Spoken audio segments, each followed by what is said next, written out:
Hi there, my name is Ellis and the Rabbi from another planet. Please like, share, and subscribe, and ring that little bell so you're notified when new videos drop. So I started this new segment on my channel, the Holy Comic Sabbath. I'm reviewing comics, just great comics that I think you should look at, comics that I love. And I've been dropping them on Saturdays, but you know, I kind of just want to do a few more. So I'm throwing another one out there. I think I'm just gonna work into my regular rotation of videos. So the comic we're looking at today is Planetary Power. I'll turn this thing on so you can see get a glimpse of what we're talking about. Planetary, but with just gorgeous artwork by John Cassaday and written by Warren Ellis. Warren Ellis recently cancelled, of course, so we're never going to see him again. But this is an absolutely beautiful work, and especially of interest, I think, if you're a genre fan, if you're like a monster movie or just a sci-fi movie, Doctor Who, those sort of fans would absolutely love this series, which definitely lovingly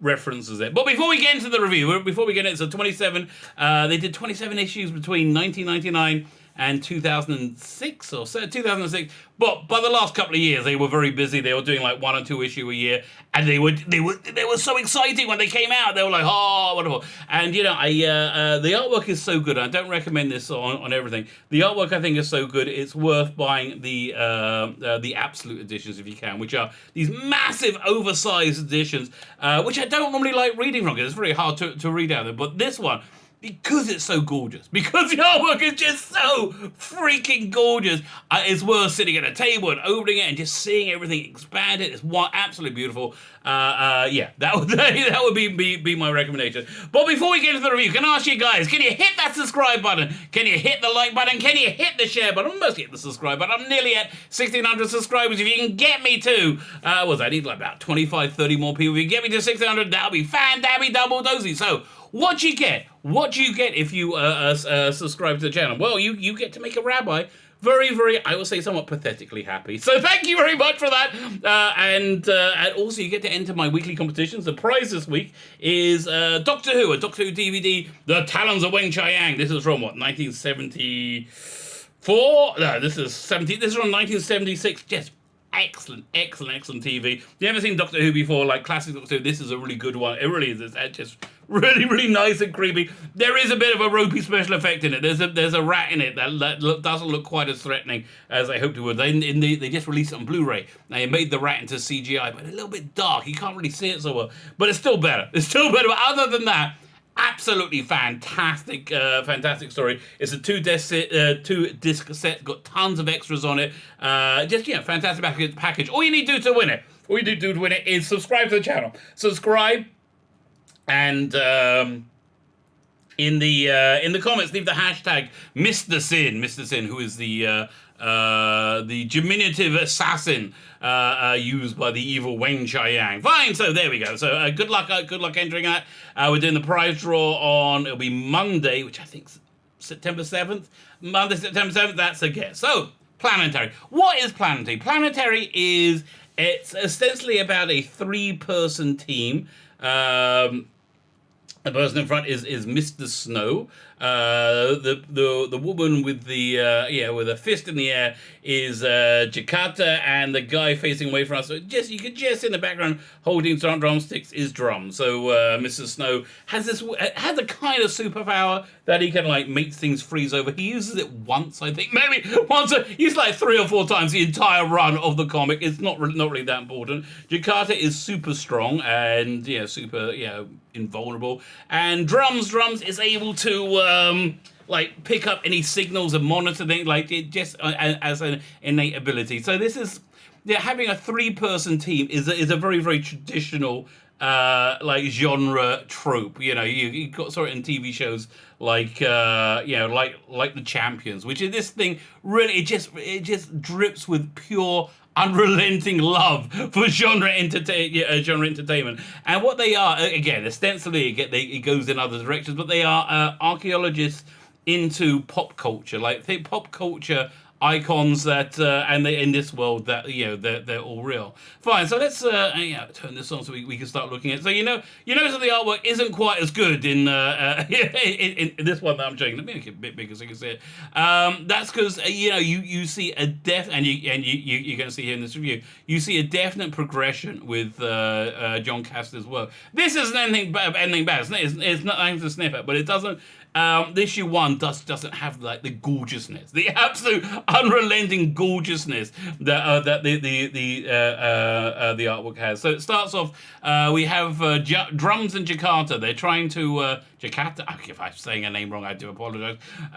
They're trying to recruit this mysterious Mr. Snow to join their team called Planetary, again, which investigates the macabre and the strange, and we start to get ideas of there being like a bigger story. Then there is a much bigger story that goes across the 27 issues.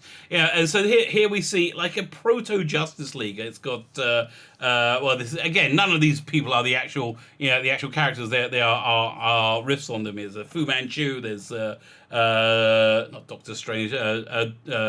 Doc Savage is a guy in white, and basically all these people are just incredible pop culture icons. The guy with the scarf is essentially Tarzan. The guy with the hat is essentially the Shadow, and they flesh all these out a lot more. And it's a lot of the story is about interdimensional travel, which they realize, again, this first issue, which is the ropiest in terms of the art, and it's freaking gorgeous, absolutely gorgeous. And they essentially talk about these like lost super teams from other realities that they investigate. And they find like the remnants of past these past pop culture icons. So we're gonna like thumb through a selected few issues, which I think just shows up what this comic book is. Comics is a visual medium, and so this issue 2. We're only in issue 2, and you can see the artwork's really coming together. Is about like the Japanese Godzilla type movies, Mothra, and I guess let me zoom in on this. There's this real like nice sense of humor going on with all of this. We see this Japanese guy saying something in Japanese, which is translated into I think we shall run, which I just really like. They go investigating these lost giants. This is a two-page spread. And look at this! They're absolutely gorgeous. Their rendering of Godzilla, and you can see they're going on archaeological research, archaeological digs into the into fiction and the impossible. The particular fiction they're going into is fiction that we all freaking love. Look at this. I guess Mothra. No, this one wouldn't be Mothra. Gamora. I'm not like a major Godzilla maven, but I do recognize that that's what they're riffing on. And that's what this series is. It's basically Warren Ellis's love for genre entertainment. So by issue 3, you get an idea of the breadth of what this comic is, and it's a kinetic high speed ghost thriller. What's the not sci-fi? Not espionage. What's the thing? Supernatural thriller in Japan, which really riffs off Japanese cinema, of the 80s, 90s, even now. But I'm going to show you some of the storytelling. It's absolutely gorgeous. So we got like the this ghost character here at the top panel. He's standing in the middle of the road. Someone's driving to him. If you see the third panel, it's freaking gorgeous. The car goes in. Let me see if I can zoom in. Zoom in a little bit because you can see it a bit better. See how the car's going in into the ghost, and they go bam, fires the gun. There's just this incredible movement. and grace that you get from this book. And so the car goes into him, he fires his guns. I think they work. This is one of the earliest comics to work on layers. So you see they have a motion blur as in the midground where you got, but the bits of broken glass on the windshield is in the foreground, and there's no blur on them, which gives you this wonderful three-dimensional effect. So he shoots the two people in the face in the first panel, and then second panel he crosses his arm and shoots the next two as the car then goes through him. It's the Japanese thriller, supernatural thriller that you always wanted to see, And again, we just they go on these trips into other realms, which are just stunningly beautiful, and they always reference moments in genre that we all like. I think this is a sort of Buck Rogers, Flash Gordon type issue. And you can really see the artwork starting to develop. So by issue 6, they introduce the major villains, which is the Four, which are four astronauts that went into extra dimensional travel and were given and were basically mutated to having incredible abilities. So essentially, they're the Fantastic Four. The Fantastic Four are the villains, and they really play it well. It's a really good, interesting riff on them. I have no memory what's going on in this. Issue 6, but again, just look at the artwork, absolutely fantastic. Issue 7, it's this is a little personal note about Hellblazer, John Constantine. And I love the Dave McKean-esque cover they did for this one. So Warren Ellis was working on Hellblazer, and he was what happened? He did an issue which about a school shooting, and it just as a school shooting happened, and so he left the book. But this is basically his coda for Hellblazer, and you see his version of Justice League Dark. You got Swamp Thing there, Eater Gun, and all this stuff is new and unique characters, but you can see very clearly who they're referencing. And then the John Constantine character turns up at the end, and he shaved his head, and essentially he turns into Spider Jerusalem. Spider Jerusalem is the main character from Transmetropolitan, which I never really liked that much, to be honest with you. It's very, very popular, but for me, just didn't really work. Issue 8, we're dealing with Attack of the 50-Foot Woman, those wonderful 1950s schlock horror, them, that sort of thing. Yeah, look at these giant ants attacking. This comic is just sheer joy for your sci-fi nerd. I mean, that's really great. I think that's the best way to describe it. Just absolute sheer joy for your sci-fi nerd. And again, just every part of it is insanely beautiful. Just insanely beautiful. By the time we get to issue 9, look at this crash spaceship. I love it's got that 1930s Art Deco look, which, by the way, they did on the there's a sister book to this called The Authority, which at the end of the first year, you had all this beautiful. It was Brian Hitch did the artwork on that. You had all this 1930s Flash Gordon kind of feeling, but just much better realized and done artwork in this. And that was kind of like the sister book to this. So by issue 9, we get more into the past of the Planetary team, and there was this other guy who used to be part of them. Has a bit of a ongoing arc story. Well, again, I don't really want to spoil it too much, but yeah, again, this is one of the first comics that started using digital techniques. So look at this, where time is fracturing and slowing down. It just looks absolutely wonderful, and it's so innovative as well. By issue 12 is basically the end of the first arc, and you find out they've been on a hunt for whoever the fourth man was on the team.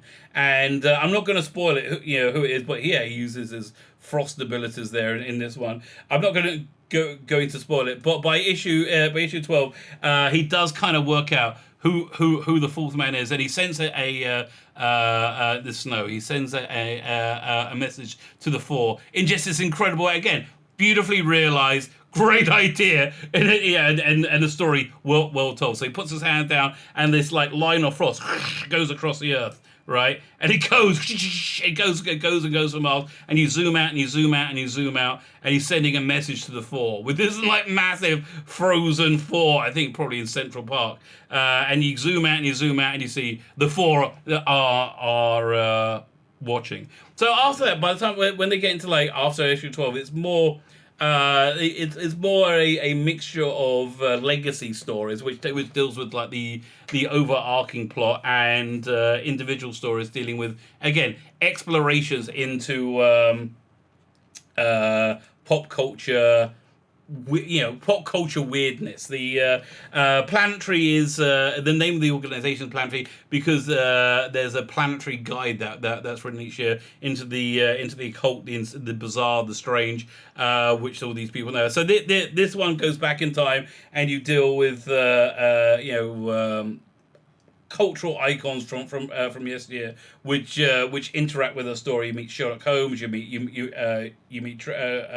Dracula. But by the time we get here, we're getting really into the main overarching story. And again, this was really cool because people weren't really doing stuff with like computer stretching and things like that. So one thing that I like about this book is it's so bloody clever as well. It's really, something that sci-fi nerds really like is an attention to scientific detail, then expanded into some fantastical story. So in this story, we meet their version of Sue Storm, the invisible woman, and in a wonderful conceit, she cannot see without this apparatus, because if you go invisible, then the light just passes through your retinas, and you can't like catch it, on the back of your eye. So she's developed. They had to develop this technology that helps to be able to see, which they then use to disable her. As we go along, we riff off Tarzan. This is a really good Tarzan issue, and you can just see we're at issue 17 now. You can just see how absolutely gorgeous the artwork has become, and then it's got a feeling like Shangri-La. It's just a take every piece of like pop culture wonderfulness from over the last like 50 years and mash it all up, put it in a blender, you get Planetary, and then you put a really good overarching story through the whole thing. You just got a fantastic book. I mean, look at this wonderful sea serpent rising out of the ocean, and we meet their version of Tarzan. This one, called The Gun Club, is one of my favorite issues. It's issue 18.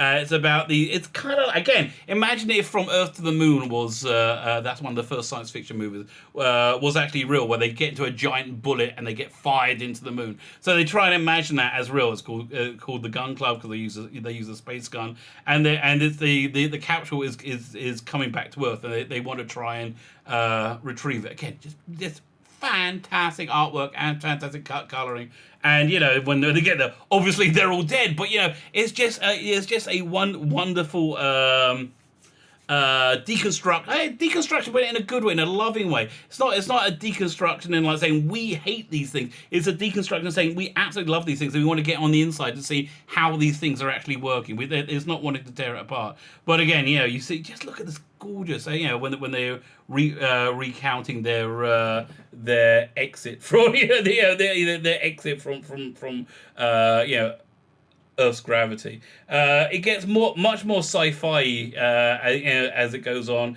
There's this massive probe they find, with these dead titans in there, and yet I just love the sense of scale. When you see like these teeny tiny people walking, right, and then you see they're walking into the guy's this titan's fingernail. See if you can, like, these teeny tiny people, and pulls out, and you can just see their little dots over there, and pulls out, until you get to that. Just absolutely incredible. And this story is dealing with their version of Ben Grimm, who's a bit grim, like now you get to see him. And what they do, with him. Don't want to spoil it, but again, I do want to show this absolutely gorgeous artwork. You get into a kind of Lone Ranger thing, which eventually turns them into their version of the Shadow. Again, just like I'm loving look at. I'm sucked away from doing the review because I keep wanting to look at this artwork. Yeah, and then we get far more. Yeah, we take an issue. We look at each different character, where they came from. There's an issue with drums, and here we see. You can see this is back in 2006, where with data technology being like, but you can see all like the data like just zooming in and out of everything. So look, this is a strong recommend. This is a strong recommend for any genre fan, any comic book fan. They have it online. If you want to dip your toes in and get yourself a digital copy, that might be a great place to start. It gets better, and it starts good, and it gets a lot better. My recommendation is the Absolute Editions, because I said they're absolutely freaking gorgeous. So as I said, listen, if you have any comic books you would like me to review, if you're a comic skater and you would like me to review and promote your comic, nothing would make me happier. My name is Philip Becken, the Rabbi from another planet. Please like, share, and subscribe, and ring the little bell so you're notified when new videos drop.